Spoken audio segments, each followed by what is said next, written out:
যাত্রা শুরু করলো উন্নয়নমুখী মিডিয়া প্ল্যাটফর্ম লাল সবুজ প্রকাশ। আজ বিকেলে রাজধানীর ডেইলি স্টার সেন্টারে উদ্বোধন করা হয়েছে এটি। আয়োজকরা জানিয়েছেন অধিকার, সমতা, জলবায়ু পরিবর্তন এবং সত্যের অনুসন্ধানে কাজ করবে এই লাল সবুজ প্রকাশ।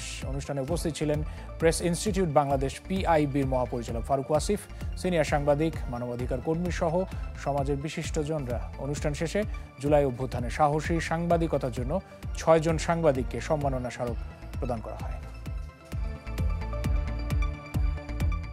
জড়তাবশত বা ভয়বশত বা অভ্যাসবশত তারা কিন্তু এখনও ঠিক তাদের সেই যেমন জ্বর কেটে গেছে ঠিকই, কিন্তু তার দুর্বলতা কাটেনি।